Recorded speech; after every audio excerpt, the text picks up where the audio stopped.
3, 2.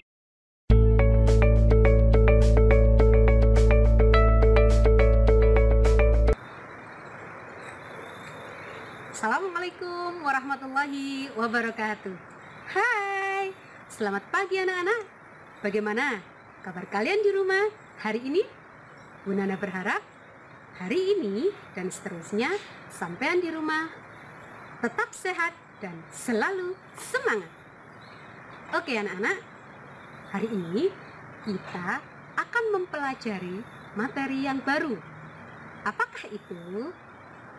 Nah, hari ini kita akan belajar pengolahan data atau biasa disebut dengan statistik. Apa sih statistik itu? Statistik adalah data yang disusun dalam bentuk variabel. Oke anak-anak, untuk lebih jelasnya kita saksikan penjelasan berikut ini. Oke anak-anak, mari kita awali kegiatan belajar kita dengan membaca basmalah bersama-sama. Bismillahirrahmanirrahim. Statistika atau pengolahan data dalam kehidupan sehari-hari. Kompetensi dasar pada pembelajaran kita hari ini adalah menjelaskan dan membandingkan modus, median, dan mean dari data tunggal untuk menentukan nilai mana yang paling tepat mewakili data. Kemudian kita juga mempelajari KI 4-nya, yakni menyelesaikan masalah yang berkaitan dengan modus, median, dan mean dari data tunggal dalam menyelesaikan masalah. Indikator pada pembelajaran kita hari ini adalah menjelaskan cara pengumpulan data, menentukan mean dari data tunggal, menentukan median dari data tunggal, dan menentukan modus dari data tunggal. Untuk KI 4-nya, yang pertama adalah menginterpretasikan hasil mean, median, dan modus dari data tunggal. Dan yang kedua, menyelesaikan masalah yang berkaitan dengan mean, median, modus dari data tunggal. Tujuan dari pembelajaran kita hari ini adalah yang pertama, melalui membaca, sampean dapat menjelaskan cara pengumpulan data. Dan melalui membaca pula, sampean dapat menentukan mean, median, modus dari data tunggal.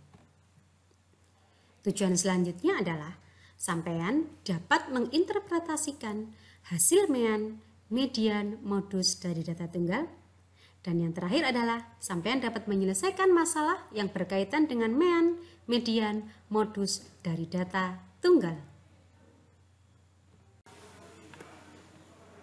Oke anak-anak, selanjutnya kita masuk pada materi. Ya, statistika merupakan kumpulan metode yang digunakan untuk merencanakan eksperimen atau percobaan, pengambilan data, dan kemudian menyusun, meringkas, menyajikan, menganalisa, menginterpretasikan, dan mengambil kesimpulan yang didasarkan pada data tersebut. Statistika terbagi menjadi dua. Statistika deskriptif, yakni membahas bagaimana data dapat digambarkan dan dideskripsikan atau disimpulkan, baik secara numerik maupun variabel, untuk mendapatkan gambaran sekilas tentang data tersebut, sehingga lebih mudah dibaca dan mempunyai makna. Dan yang kedua adalah statistika inferensial, membahas permodelan data dan melakukan pengambilan keputusan berdasarkan analisis yang didapat. Contoh, melakukan pengujian hipotesis, melakukan estimasi pengamatan massa yang akan datang, dan membuat permodelan perhubungan.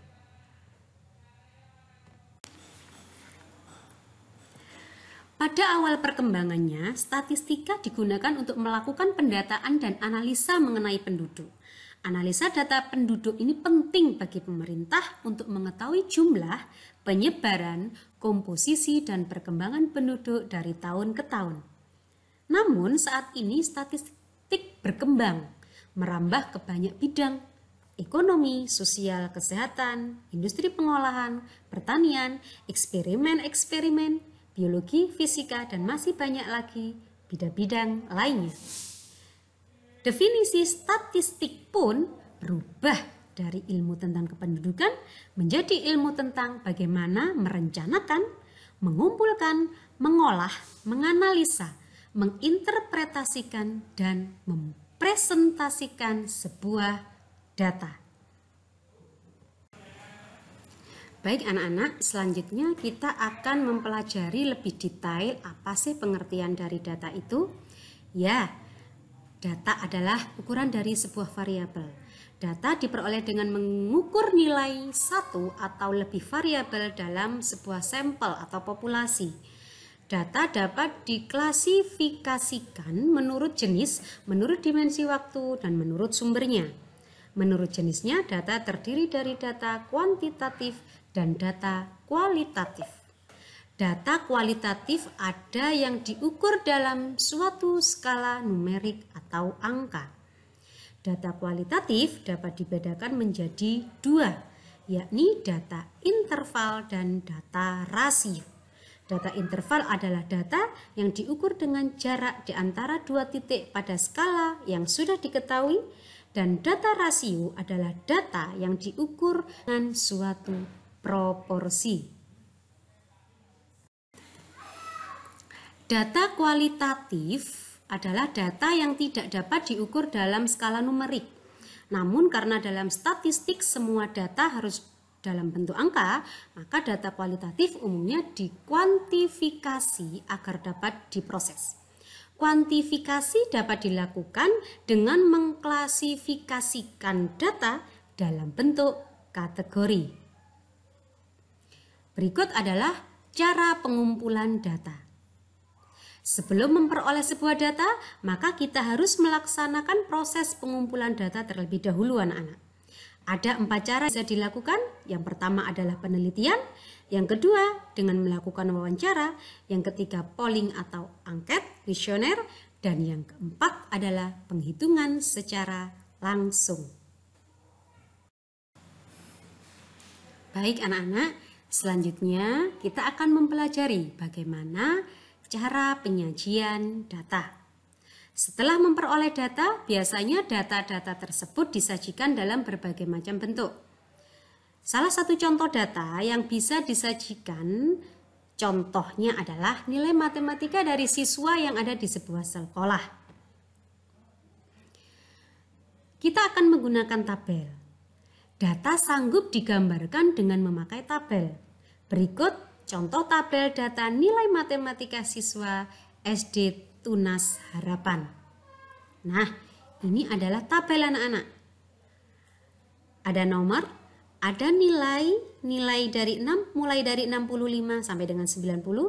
Kemudian ada jumlah siswa yang mendapatkan nilai tersebut. Yang pertama adalah nilai 65. Yang mendapatkan nilai 465 sejumlah 5 siswa. Yang mendapatkan nilai 70 sejumlah 9 siswa, sampai dengan yang terakhir adalah mendapatkan nilai 90 ada 7 siswa. Maka total dari keseluruhan jumlah siswa di SD Tunas Harapan tersebut sebanyak 50 siswa.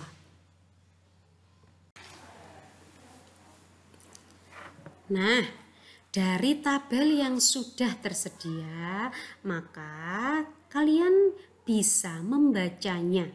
Ada 5 siswa yang memperoleh nilai 65, ada 9 siswa yang memperoleh nilai 70, sampai dengan ada 7 siswa yang memperoleh nilai 90. Yang kedua adalah menggunakan diagram. Diagram ada bermacam-macam bentuknya, mulai dari diagram batang, diagram lingkaran, diagram gambar, dan diagram garis. Diagram batang. Mari kita ubah data di atas dalam bentuk diagram batang. Nah, Bu Nana yakin sampean semua sudah mengetahui bagaimana atau seperti apa sih gambar diagram batang itu. Nah, seperti ini anak-anak contohnya. Oke. Yang kedua adalah diagram lingkaran. Untuk menggambarkan pada diagram lingkaran, kita harus mencari presentase besar sudut dari data yang didapat. Atau kalian bisa juga menggunakan persentase 100% anak-anak. Jika sampean menggunakan besar sudut, maka nanti dikali dengan 360 derajat. Jika sampean menggunakan persentase, maka sampean bisa menggunakan 100% atau dikali 100. Nah, nilai 65 itu diperoleh dari 5, karena tadi yang mendapatkan 65 ada 5 anak, maka 5 per 6 per 50. 50 adalah jumlah dari keseluruhan siswa dikali 360 derajat, maka ketemu 360. 70, nilainya 70, yang mendapatkan 70 ada 9 anak. 9 anak dari 50 anak secara keseluruhan. Maka 9 per 50 kali 360 hasilnya adalah 64,8. Dan seterusnya sampai nilai 90. Nilai 90 yang memperoleh ada 7 anak dari 50 anak yang ada dikalikan 360 sama dengan 50,4 derajat. Maka kita bisa gambar diagram lingkarannya sebagai berikut. Nah, kalian bisa memberi warna masing-masingnya, bisa menggunakan garis busur atau mengira-ngira saja. Jadi yang rasional, seperti itu ya. Tentunya yang 90, nilainya 90 di sini hanya 50,4, maka gambarnya dalam lingkaran seperti ini. Kemudian yang 100 nilai 75 warna hijau tentunya lebih besar. Jadi seperti itu anak-anak cara menggambar diagramnya. Kemudian yang terakhir adalah diagram garis. Hampir sama menyerupai diagram batang, hanya saja bentuknya diubah menjadi diagram garis. Berikut adalah diagramnya. Sangat mudah sekali bukan? Oke. Yang terakhir adalah pengolahan data anak-anak. Nah, bagaimana dan apa sih yang dimaksud dengan pengolahan data? Oke, di dalam pengolahan sebuah data ada beberapa hal yang harus kita cari dengan memakai rumus matematika. Yang pertama adalah mean. Mean adalah nilai rata-rata dari keseluruhan data yang didapat. Nilai rata-rata diperoleh dengan menjumlahkan seluruh nilai kemudian dibagi dengan banyaknya data. Atau bisa dengan menggunakan rumus rata-rata sama dengan jumlah data dibagi banyak data. Sebagai contoh dari data di atas, kita bisa mencari meannya dengan cara menjumlahkan nilai yang ada, kemudian dibagi dengan jumlah siswa yang ada. Seperti berikut ini. Tadi nilainya adalah 65, ada nilai 70, ada nilai 75, ada nilai 80, ada nilai 85, dan ada nilai 90. Kita jumlahkan semuanya, kemudian dibagi dengan banyak data. Jadi dengan jumlah seluruh siswanya. Maka 465 dibagi dengan 50 adalah 9,3. Maka nilai rata-rata siswa kelas 6 untuk pelajaran matematika di SD Tunas Mekar adalah 9,3.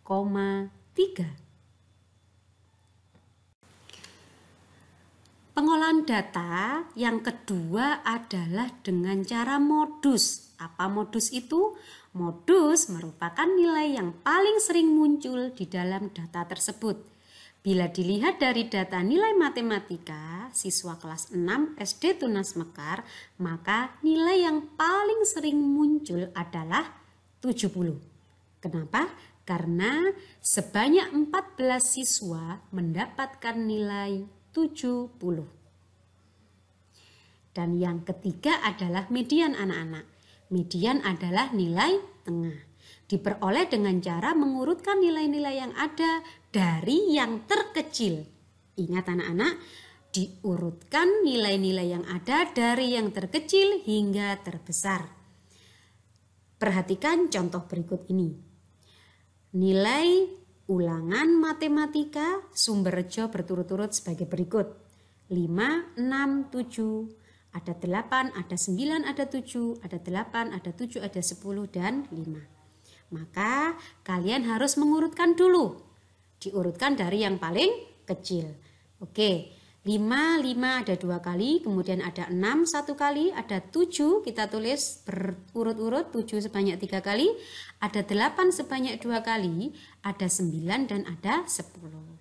Jumlah datanya ada 10. Kita pastikan anak-anak dari soal ada 10 nilai, maka kita harus menuliskan secara urut 10 data. Nah, kemudian dari data yang sudah kita urutkan tadi, kita ambil nilai yang ada di tengah-tengah. Bila jumlah datanya genap, kita ambil 2 nilai yang ada di tengah. Kemudian dibagi 2, seperti pada soal di atas. Alasannya jumlah datanya genap 10. Maka kita ambil 2 di tengahnya, kemudian kita jumlahkan, kita bagi 2. Yaitu hasilnya adalah 7. Dari mana? Karena data di tengah-tengah ada 7 ditambah 7. 14 dibagi 2. Maka hasilnya adalah 7. Maka median dari data tersebut anak-anak hasilnya adalah 7. Karena angka di tengah-tengah diambil 2. Nah, ternyata angka yang di tengah-tengah itu adalah 7 dengan 7. Maka 7 ditambah 7 ketemu 14. 14 harus dibagi 2. Maka ketemu 7. Bagaimana jika datanya adalah ganjil? Maka lebih mudah lagi. Tinggal angka yang di tengah-tengah itu berapa. Itulah cara menentukan median. Bagaimana anak-anak? Sangat mudah bukan? Baik. Demikian anak-anak rangkuman penjelasan materi statistika atau pengolahan data kali ini. Semoga bermanfaat. Nah, anak-anak, bagaimana penjelasan yang sudah sampean simak barusan? Mari kita simpulkan bersama kegiatan pembelajaran kita hari ini. Yang pertama, sampean sudah mempelajari tentang definisi pengolahan data, yakni data yang disusun dalam bentuk variabel. Yang kedua, sampean sudah mengetahui bagaimana cara mengumpulkan data. Bisa dengan menggunakan wawancara, penelitian, juga bisa dikumpulkan secara langsung atau kuesioner dan angket juga bisa. Selanjutnya adalah penyajian data. Penyajian data bisa kita gunakan 2 cara, dengan menggunakan diagram atau tabel. Diagram bisa kita gunakan menggunakan diagram lingkaran, diagram garis, dan diagram. Yang terakhir adalah pengolahan data. Pengolahan data ini bisa kita gunakan dengan 3 cara. Yang pertama adalah mean atau rata-rata, yang kedua adalah nilai tengah, dan yang ketiga adalah modus, nilai yang paling sering muncul. Demikian anak-anak pembelajaran kita hari ini. Semoga apa yang kita pelajari hari ini bermanfaat untuk kita semua. Jangan lupa untuk selalu jaga kesehatan. Lakukan terus 3M. Cuci tangan pakai sabun, gunakan masker, dan jaga jarak. Terima kasih untuk hari ini. Kurang lebihnya mohon maaf. Bu Nana akhiri. Assalamualaikum warahmatullahi wabarakatuh. Bye-bye.